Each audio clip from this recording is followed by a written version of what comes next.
जय Hind. I hope कि आप लोग अच्छे होंगे, स्वस्थ होंगे, मस्त होंगे।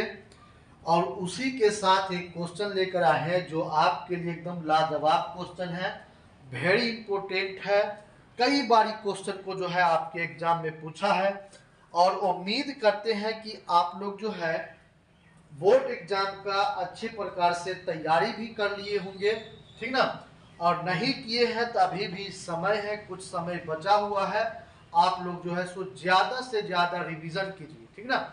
रिवीजन यानी जो भी आप पढ़े हैं, जो भी आपको जो याद है, उसको फिर से एक बार जो है अच्छी प्रकार से रिवीजन कर लीजिए ताकि और अच्छा से आपका जो है तैयारी हो जाए। और कमेंट में बताइएगा कि आप लोग पूर्ण रूप से स्वतंत्र रूप से आप लोग का तैयारी हो गया है या नहीं हुआ। नहीं हुआ है तो अगर आपको कोई क्वेश्चन अगर नहीं बन रहा होगा तो आप जो है आप बेफिक्र बेझिझक जो है आप जो है क्वेश्चन कर सकते हैं। अगर तैयारी हो गया होगा तो कोई बात नहीं है। और एक बार जो है वीडियो को लाइक करें, फेसबुक पेज पर देख रहे हैं तो फेसबुक पेज को फॉलो कर ले और ज्यादा से ज्यादा शेयर करेंगे। न तो आपको लाइक करने में पैसा लगता है, न तो फॉलो करने में, और न ही आपका जो है सो शेयर करने में लगता है। यानी अगर आप फॉलो करते हैं, लाइक करते हैं, शेयर करते हैं तो अदर स्टूडेंट को हेल्प मिल सकता है। ज्यादा से ज्यादा जो है आप ग्रुप में शेयर करें ताकि दूसरे स्टूडेंटों का भी हेल्प हो सके, ठीक ना। इसलिए कीजिए, आपके लिए हम मेहनत कर रहे हैं, आपके लिए एक एक क्वेश्चन एनसीईआरटी का एक एक क्वेश्चन जो हम जो है बना बना करके आप तक पहुंचाने का काम किया है। आइए क्वेश्चन देखते हैं। क्वेश्चन जो है एकदम लाजवाब है। क्वेश्चन में कह रहा है कि एक आयताकार कागज है। मान लीजिए कि एक आयताकार, यहाँ को हमने एक कागज का बना लिए, एक आयताकार। आयताकार में होता क्या है कि आमने सामने का जो भुजा होता है वो बराबर होता है। क्या होता है? अगर हम इसको ए मानते हैं तो ये बी होगा, ये सी होगा और ये डी होगा।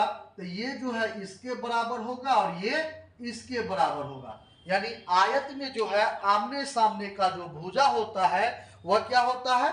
एक दूसरे के बराबर होता है। क्या होता है? एक दूसरे के बराबर होता है, ठीक ना। अब देखना यहाँ पर ये है तो बोल रहा है कि एक आयताकार कागज का टुकड़ा ABCD है जो हमने यहाँ पर बना लिया, जिसमें AB 18 सेंटीमीटर, यानी AB का जो टोटल है लंबाई है वो कितना है? 18 सेंटीमीटर है। फिर बोल रहा है कि B से C की दूरी जो है वो है 14 सेंटीमीटर है। आप देखिए यहाँ पर अगर ये 18 सेंटीमीटर तो भी आपका 18 सेंटीमीटर होगा, ये 14 है तो भी आपका 14 सेंटीमीटर होगा या नहीं? पहले बोल दिए कि आयत का जो क्या होता है, आमने सामने का भुजा क्या होता है? एक दूसरे के बराबर होता है। फिर आगे देखिए, फिर बोल रहा है क्वेश्चन में क्या कि BC को व्यास मानकर, यानी B और C ये है, इसको हम व्यास मानकर एक अर्धवृत्ताकार भाग काट लिया। यानी BC को व्यास मानकर, BC को हम व्यास मान लेते हैं और यहां से एक अर्धवृत्ताकार जो है भाग को क्या किए? काट लिए हमने। क्या किए? अर्धवृत्ताकार भाग को काट लिए। इस प्रकार से हम जो है अर्धवृत्ताकार भाग को काट लिए, ठीक। अब देखिए यहाँ पर अर्धवृत्ताकार जो भाग हम यहाँ पर काट लिए, फिर कह रहा है क्वेश्चन में तो शेष भाग का क्षेत्रफल ज्ञात कीजिए। बोलने का मतलब ये है कि एक आयताकार कागज का टुकड़ा है और उस कागज का जो टुकड़ा है वो एक जो दिया है AB जो दिया है 18 सेंटीमीटर, BC 14 सेंटीमीटर। BC को व्यास मानकर एक अर्धवृत्ताकार भाग काट दिया तो शेष भाग का क्षेत्रफल ज्ञात कीजिए। आप आई होप कि आप लोग को क्वेश्चन जो है पूर्ण रूप से समझ में आ गया होगा कि क्वेश्चन में क्या कहा जा रहा है, ठीक ना।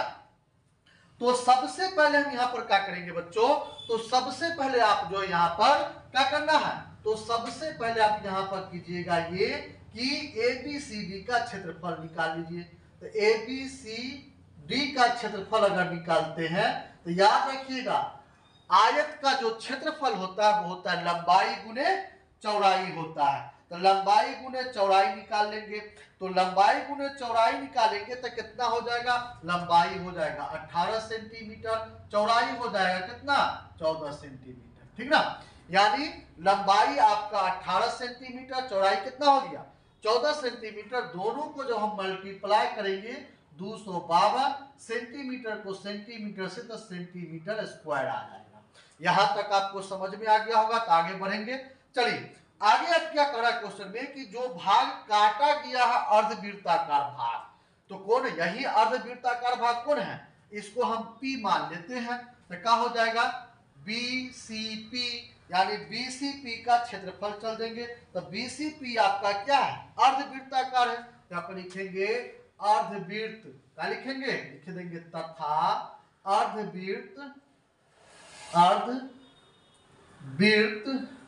BCP का क्या लिखेंगे, तो अर्धवृत्त का क्या लिखेंगे, क्षेत्रफल निकालना है।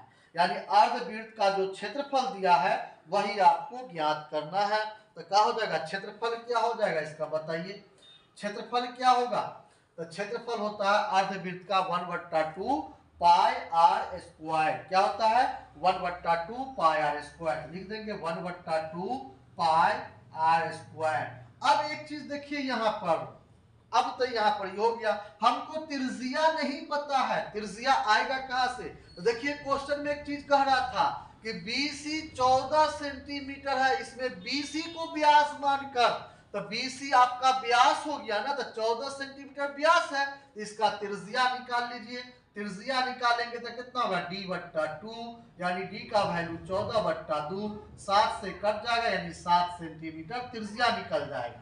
अब बैठा दीजिए यहाँ पर 1/2 22 होगा 7, पाई का वैल्यू त्रिज्या होगा 7 गुने 7 हो जाएगा। देखिए अब ये आपका 11 दूना 22, 11 से कटेगा, एगो 7 से एगो 7 कटेगा, बचा कितना 1 गुने 7 गुने कितना 11, यही बचेगा।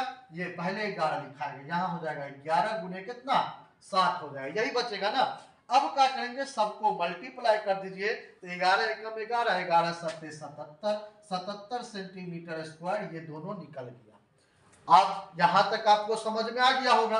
अब देखिए क्या कर रहा है, अब बोल रहा है कि शेष भाग का क्षेत्रफल निकालने के लिए तो लिखेंगे अतः शेष भाग का क्षेत्रफल, शेष भाग का क्षेत्रफल। तो शेष भाग का क्षेत्रफल कैसे निकालेंगे, तो यानी जो आपका आयत का क्षेत्रफल निकला है और अर्धवृत्त का जो क्षेत्रफल निकला है, दोनों को बैठा करके माइनस कर दीजिए, वही आपका क्या हो जाएगा, आंसर हो जाएगा। तो 252 है तो 52 लिख देंगे, सेंटीमीटर स्क्वायर है, माइनस 77 सेंटीमीटर स्क्वायर है, ठीक ना।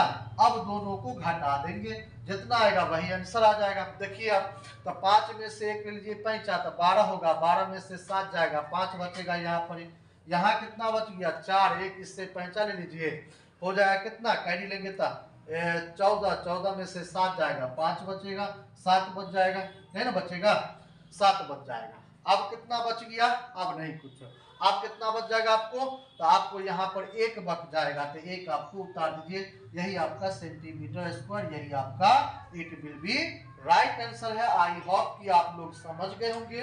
अगर वीडियो अच्छा लगे तो वीडियो को ज्यादा से ज्यादा शेयर करें, ताकि दूसरों बच्चों को भी हेल्प मिल सके, ना आपका पैसा लगता है ना लाइक करने में, इसीलिए जो है आप ज्यादा से ज्यादा शेयर करें, आपके लिए मेहनत कर रहे हैं। जय हिंद, थैंक यू।